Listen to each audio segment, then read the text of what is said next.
It is one of the busiest times of the year for travel, and today traffic in the mountains came to a screeching halt.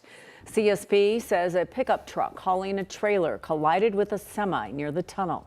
One person in the pickup was killed. The investigation and cleanup took hours, leading to a lengthy backup for people traveling for the 4th of July holiday. I-70 is now open. So while that crash caused problems into the evening hours tonight, drivers may also be running into some showers and storms up in the mountains. This is a live look at Steamboat Springs, where they're getting some rain. Thanks for joining us tonight. I'm Kyle Clark. And I'm Kim Christensen. Tonight, the big question is, what's in store for the 4th of July? Everyone wants to know. 9 News meteorologist Chris Bianchi is here with some insight, and don't spoil anybody's plans. Yeah, I don't think we're going to be talking about. The good news is, Kim and Kyle, I think that those plans tomorrow evening fairly okay. However, we're getting a little display here of Mother Nature's fireworks in the foothills right now. This is from Horsetooth Reservoir, and the strongest storm in the foothills right now, it's on the left-hand side of your screen. And that, of course, partially that kind of darkish look, partially as a result of setting sun, but that is a storm that is over the foothills right now, just outside of Fort Collins. Most of that rain we were showing you Steamboat a short while ago. That rain coming to a close here across northern Colorado. There's a few of those lightning strikes, though, across parts of the foothills. This little thunder shower west of Longmont, this would be around Lyons and down through Evergreen and Conifer, and then seeing that little thunder shower up there by Horsetooth Reservoir as well. Now, as we head over the next couple of hours, a few of these thunder showers will be around for tonight across the plains, but a better chance for storms tomorrow afternoon. That could lead to some impacts to some of those 4th of July barbecues. Full details, kind of time out those storms for you tomorrow. Coming up, my full forecast. President Trump's so-called One Big Beautiful Bill will soon become law. Today, the House of Representatives narrowly passed that massive spending and tax cuts bill. 2 Republicans joined Democrats in voting against the bill, which will cut social safety net programs like Medicaid in order to fund tax cuts and spending increases for the military and border security. The president is expected to sign that bill tomorrow afternoon. As programs like Medicaid are losing funds, so are schools across the country. Trump administration announced this week it's going to withhold about $6 billion in federal funding. 9 News reporter Rachel Krause joins us now. And Rachel, school leaders are trying to figure out how they move forward. Yeah, these funds were already approved by Congress, and that money should have gone out this week. The Colorado Department of Education says they're expecting to lose millions of dollars that help recruit and retain teachers and fund programs like music, STEM, and tutoring, programs that may now face significant cuts. Yeah, we count on every penny every year. Around the state, school districts are struggling with the loss of big chunks of their federal funding. Adam Hartman is the superintendent of Canyon City Schools, southwest of Colorado Springs. He says these cuts hurt. But for a small school district where every penny counts, I think of that as staff. I think of that as staff training. It is not a small amount of money. It is a significant amount of money. The Trump administration is freezing around $6 billion in title program funds. Here in Colorado, that's $70 million. Hartman estimates Canyon City Schools will lose about $240,000. Good morning, love them beautiful smiles.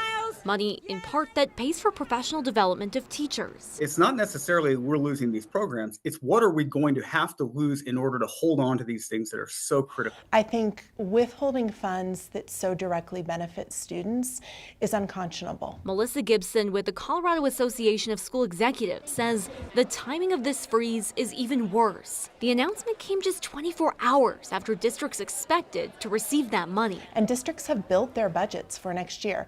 They have planned programs, they have hired staff, and to be in a situation where the rug is pulled out from under them, truly at the 11th hour, was shocking and staggering. A massive tab Gibson knows the state can't pick up. The state has no available money to backfill what we suspect will be really devastating cuts. Cuts, Hartman says, that are on the horizon, even in the most resilient of classrooms. Yes, schools and leaders will rise to the occasion here, but the message should not be that, oh, look, you can do more with less. The issue is we're having to give up other things in order to do this work, and we'll have to look at that at some point, too, here in Canyon City.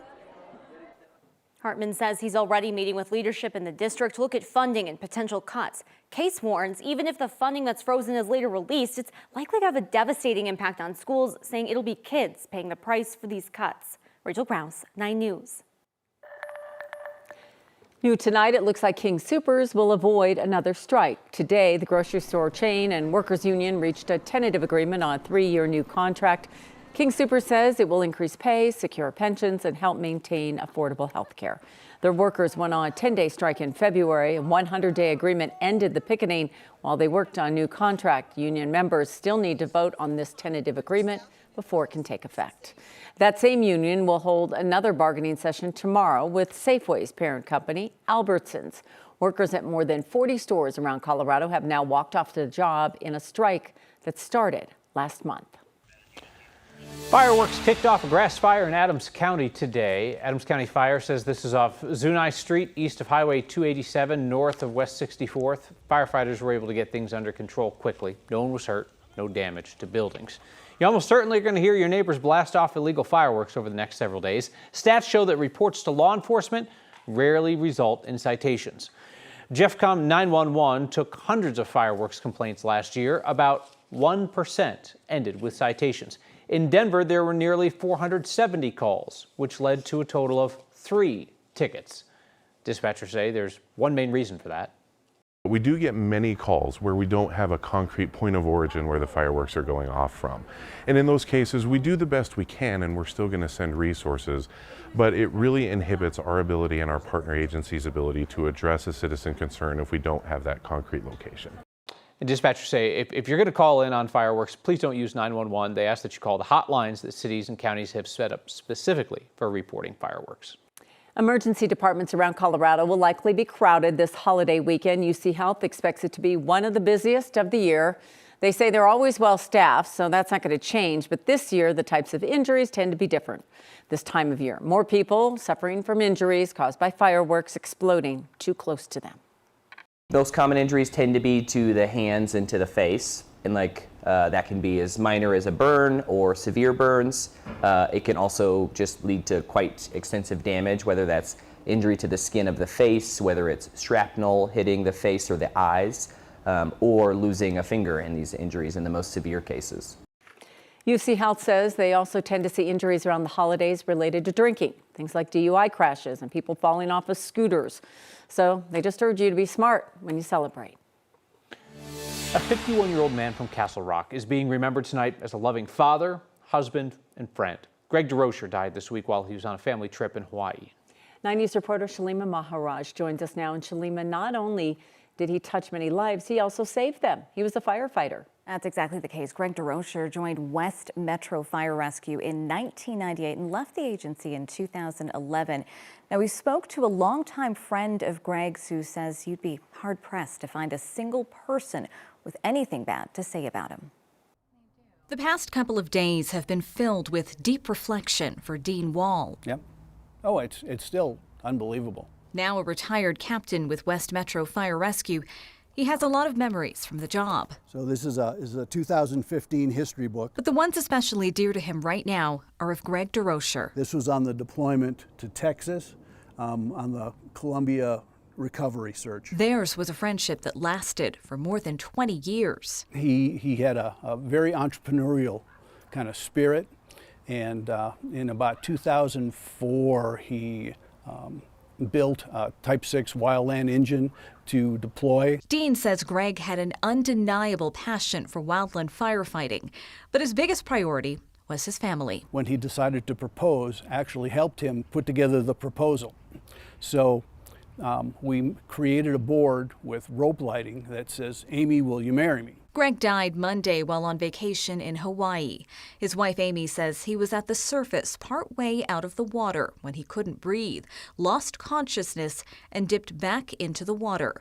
She says he was a seasoned swimmer. He was a diver for at least 25 years. Still in disbelief, Dean sits on his porch, sifting through the memories. The thing that I always remember about Greg is his involvement. Of a friend who left his mark on everyone he met. When he wanted to take something on, he was in 100%.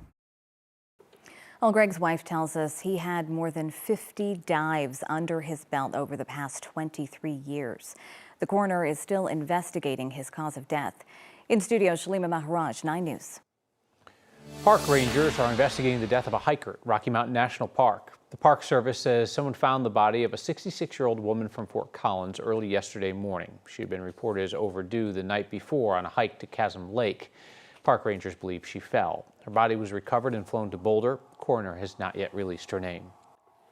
This afternoon, the Douglas County Sheriff's Office released new pictures of a man they say has been missing for 2 weeks. Brian Eierman was discharged from Sky Ridge Medical Center on June 23rd. The Sheriff's Office says he may be wearing the same clothes. He had no other belongings with him. His family and his friends say they haven't had any contact with him. If you know where Eierman is or if you see him, please call the Sheriff's Office. A man will spend the rest of his life in prison for a DUI crash in Castle Rock that killed a member of the U.S. Air Force and hurt his 3 kids. Today, a judge sentenced Paul Stevenson to life in prison plus 92 years. The crash happened in August last year. Prosecutors say he admitted to drinking a bottle of Fireball and 2 beers before he got behind the wheel. Lieutenant Colonel Matthew Anderson and his family were parked at a gas station in Castle Rock when Stevenson crashed into them. Court documents say the family was on their way home after going to the Douglas County Fair.